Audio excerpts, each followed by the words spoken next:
Assalamualaikum warahmatullahi wabarakatuh. Perkenalkan, nama saya Mutiara Salsabila dengan nomor induk mahasiswa 220802500004 dari program studi Pendidikan Seni Drama Tari dan Musik kelas A angkatan 2022 Universitas Negeri Makassar. Video ini merupakan ujian tengah semester dari mata kuliah Perencanaan dan Strategi Pengajaran. Dalam video ini saya akan menjelaskan mengenai strategi pembelajaran. Adapun pengertian dari strategi pembelajaran yaitu suatu rencana yang telah disusun oleh guru atau pengajar agar proses belajar mengajar dapat mencapai hasil yang sesuai dengan tujuan yang telah ditetapkan. Strategi yang pertama yaitu strategi pembelajaran ekspositori.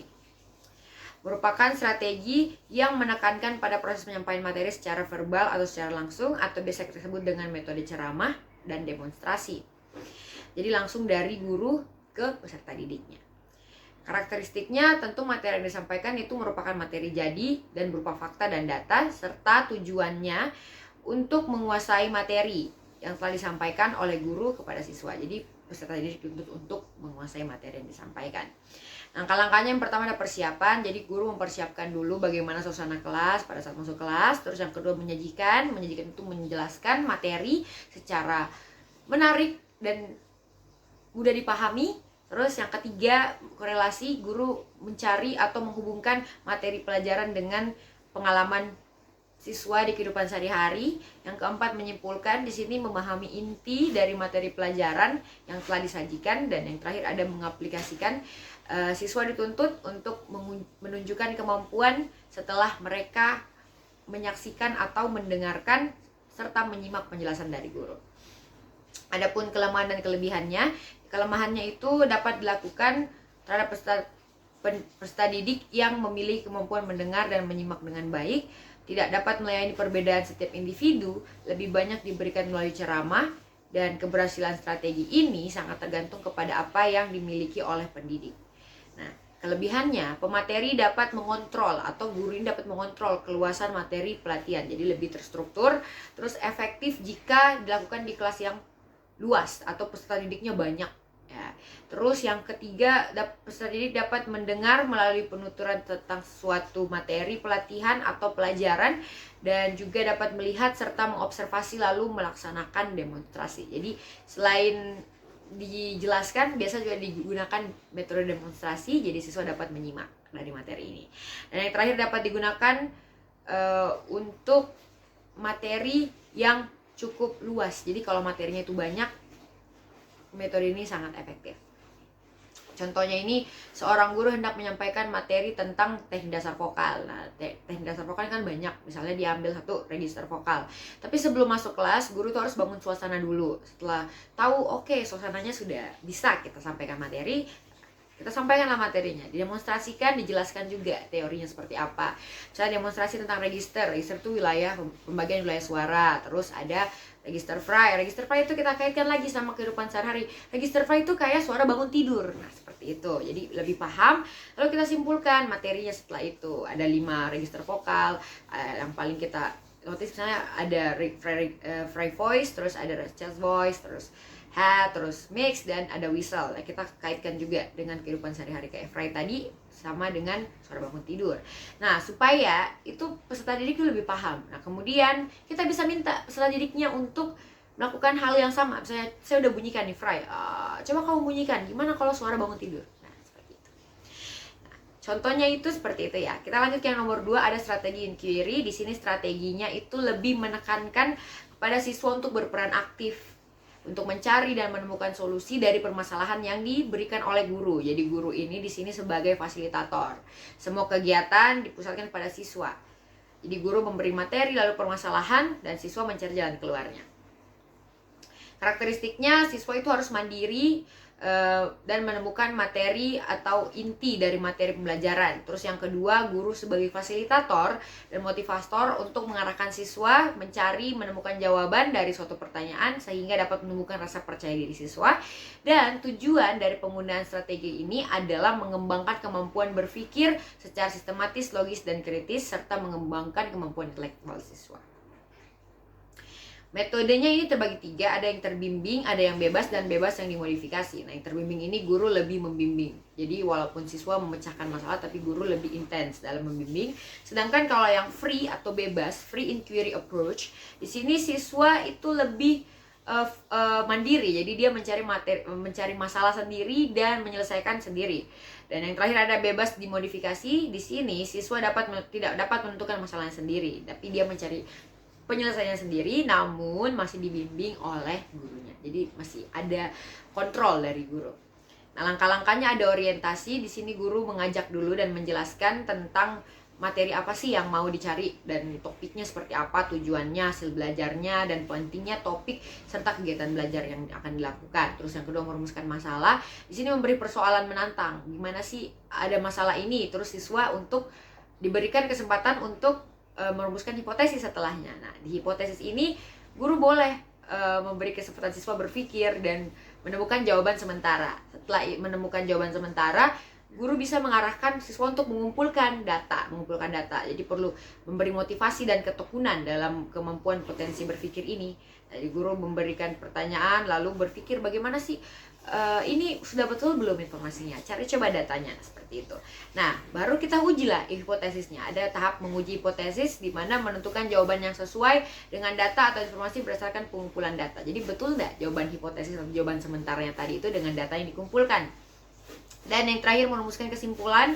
Di sini kesimpulan yang akurat, sebaiknya guru mampu menunjukkan kepada siswa tentang data-data yang relevan.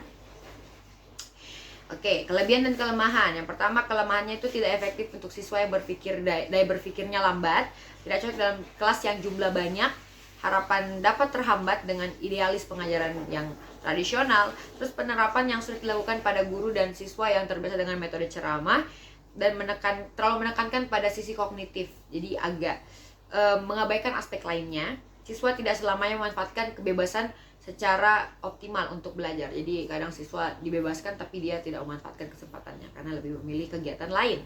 Nah, perlu kelengkapan sarana dan fasilitas.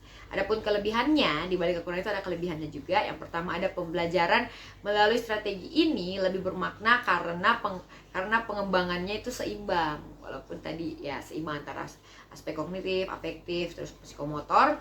Terus memberi keluasan siswa untuk belajar dengan caranya sendiri. Bagaimana the way dia menemukan kenyamanan dalam belajar. Terus cocok dengan perkembangan psikologi modern. Dan yang terakhir, kebutuhan siswa yang memiliki kemampuan bagus dapat terpenuhi karena tidak terhambat oleh peserta didik lainnya. Contohnya ini seperti dalam pembelajaran vokal, kita perkenalkan ini tentang pernafasan. Nah, sini kita perkenalkan ada pernafasan dada, perut, dan diafragma. Kemudian kita tanya, yang paling optimal itu apa sih?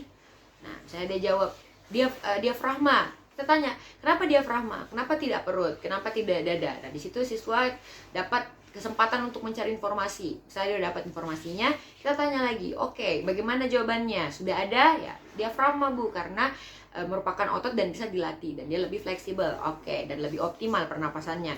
Nah, dapat setelah itu kita bisa evaluasi apakah itu sudah benar apa tidak dan kita bisa berikan data-data yang relevan. Nah, kita lanjut ke yang ketiga, ada strategi berbasis masalah atau problem based learning. Di sini merupakan strategi yang menjadikan kejadian nyata sebagai masalah yang akan dipecahkan, sehingga mengembangkan pola pikir kritis, sintetik, dan praktikal yang memanfaatkan kecerdasan dari manusia. Karena manusia kan kecerdasannya itu majemuk, jadi bukan hanya satu, jadi diaktifkan dalam strategi ini. Karakteristiknya itu diharapkan siswa berpikir aktif, berkomunikasi, dan mencari serta mengolah data lalu menyimpulkan. Jadi bukan sekedar menulis, mendengar, lalu menghafal, tidak. Lalu diarahkan untuk menyelesaikan masalah. Jadi harus ada masalahnya nih di sini. Baru diarahkan untuk diselesaikan oleh siswa. Dan pemecahan masalah dengan berpikir secara sistematis berdasarkan data dan fakta yang jelas. Jadi pemecahannya harus sesuai dengan fakta dan data yang jelas. Nah, langkah-langkahnya ada orientasi. Di sini guru memberikan penjelasan tentang pelajaran dan beri motivasi, lalu mengorganisasi siswa belajar, diarahkan siswa untuk mengorganisasikan tugas yang berhubungan dengan masalah, lalu membimbing penyelidikan. Jadi guru membimbing siswa mengumpulkan informasi mungkin dengan bereksperimen atau observasi dan sebagainya.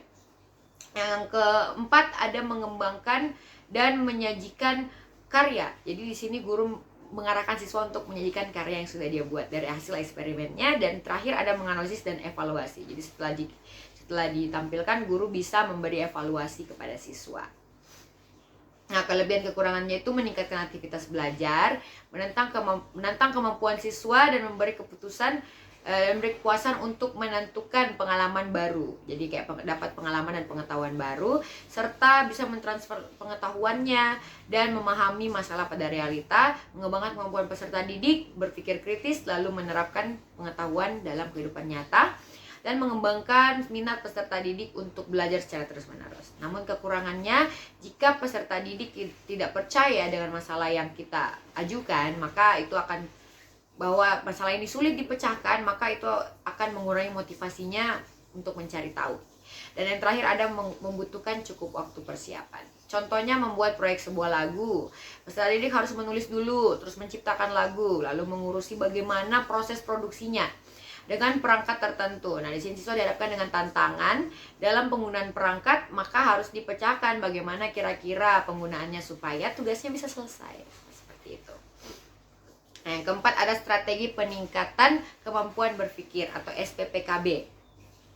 Nah, di sini suatu strategi yang meningkatkan kemampuan berpikir siswa melalui telah fakta atau pengalamannya sebagai bahan untuk memecahkan masalah yang diajukan.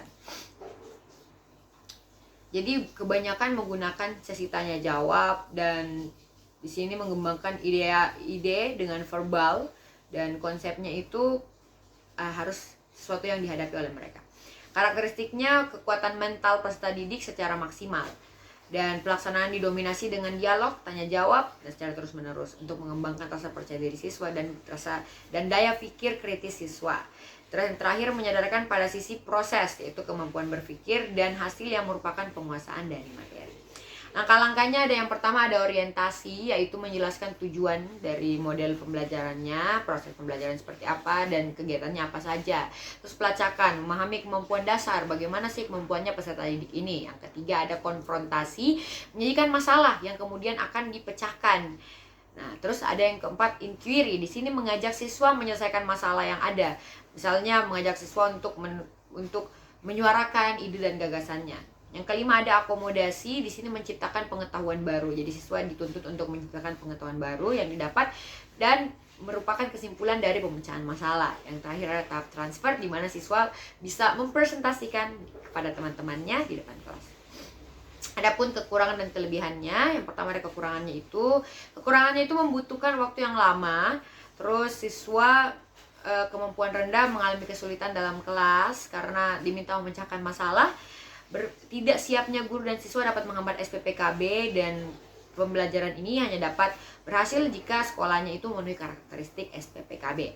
Kelebihannya melatih kemampuan berpikir siswa memecahkan masalah, mengutamakan siswa agar lebih aktif dalam proses pembelajaran, serta membebaskan siswa untuk eksplor kemampuannya dengan berbagai media yang tersedia.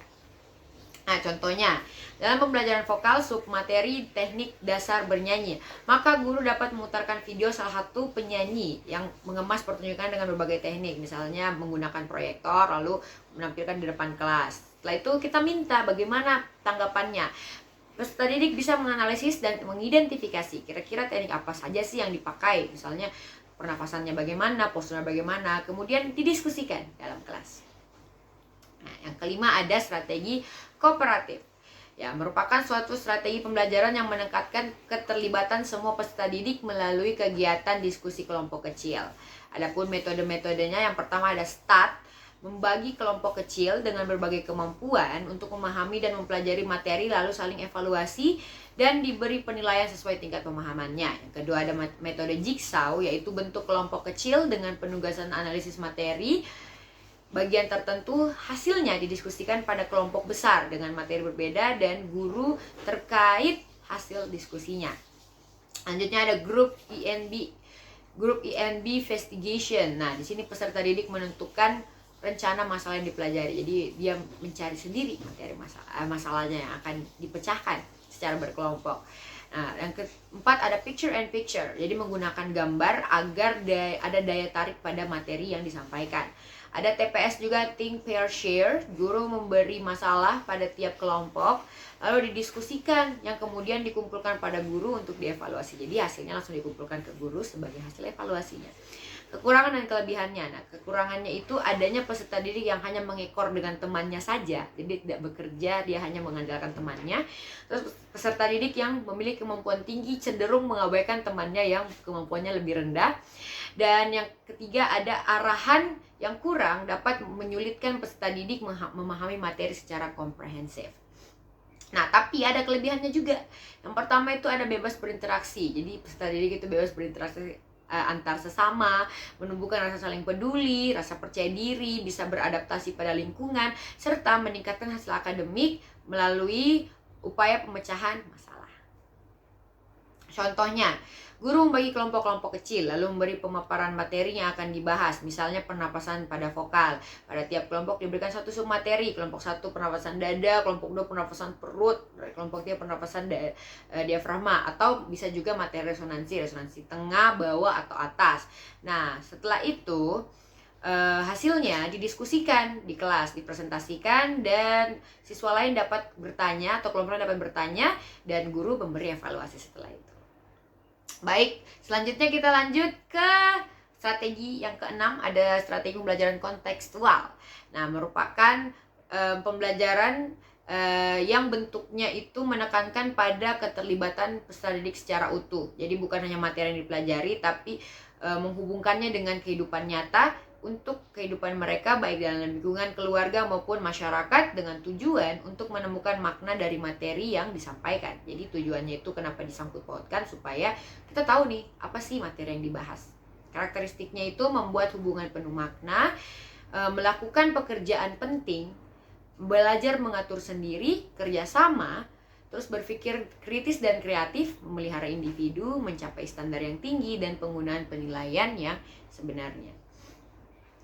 Nah, selanjutnya ada langkah-langkah. Yang pertama ada pengembangan pikiran, bahwa siswa bisa belajar lebih berkualitas dengan cara bekerja sendiri, menemukan sendiri, dan mengkonstruksi sendiri pengetahuan yang dan keterampilan barunya.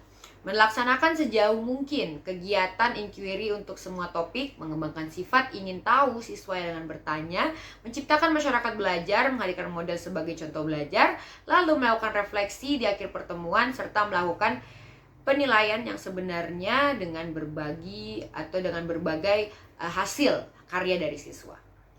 Nah, kelebihan kekurangannya itu, yang pertama ada kekurangannya, waktunya yang dibutuhkan cukup lama, kelas kurang kondusif jika guru tidak dapat mengendalikan, serta perlu perhatian dan bimbingan ekstra pada siswa.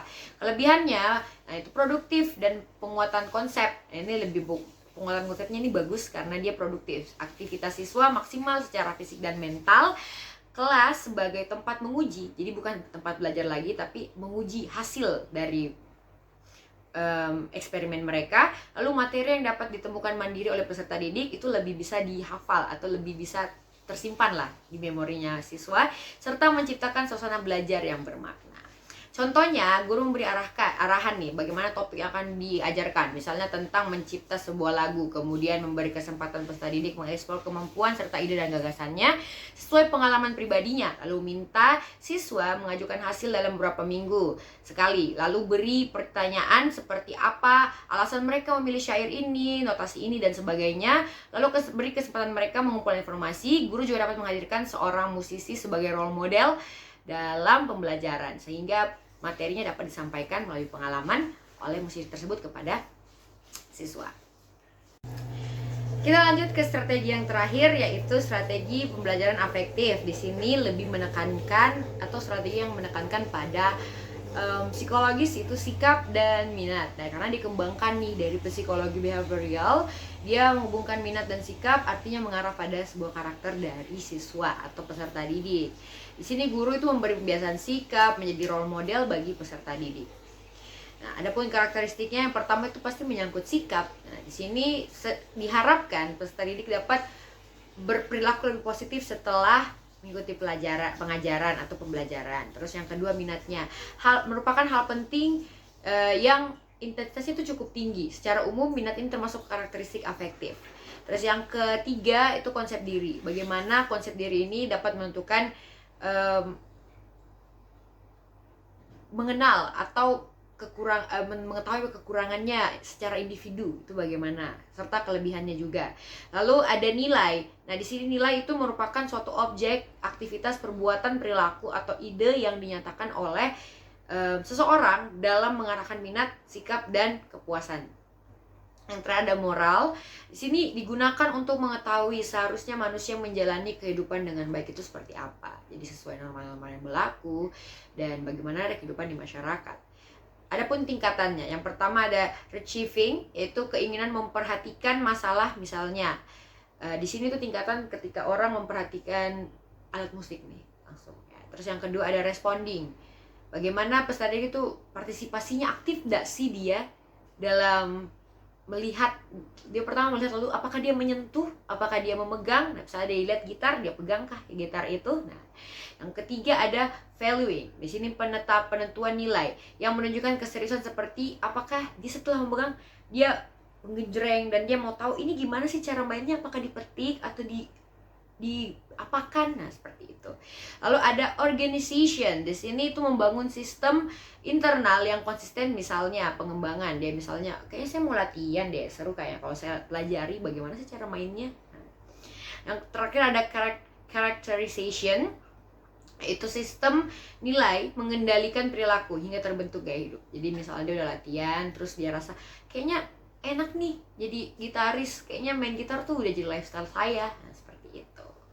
Adapun kekurangan dan kelebihannya, yang pertama kita mulai dari kekurangan. Kekurangan itu kurikulum hanya berfokus pada penguasaan materi saja, dan kurikulum sekarang itu kurang bagaimana pembentukan sikapnya.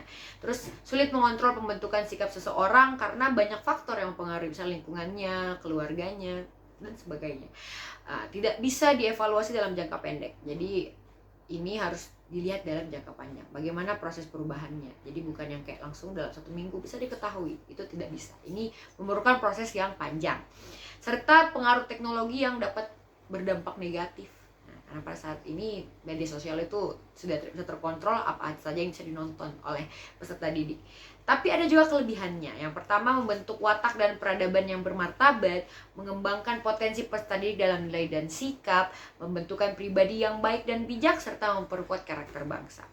Nah, contohnya ini sudah saya jelaskan tadi di tingkatan. Contohnya seperti misalnya ada, kita bawa alat musik nih, guru bawa alat musik ke kelas, terus guru melihat dulu bagaimana sih ketertarikan anak ini. Nah, setelah melihat ketertarikannya, kita lihat responnya. Setelah dia pegang, apa dia memainkannya atau cuman melihat atau cuman lihat-lihat saja. Nah, habis itu kita bisa nentuin nih nilainya, bagaimana keseriusannya. Kalau dia bertanya, "Bu, bagaimana cara mainnya, Bu? Ini dimainkannya bisa dipukul nggak, Bu?" Nah, seperti itu.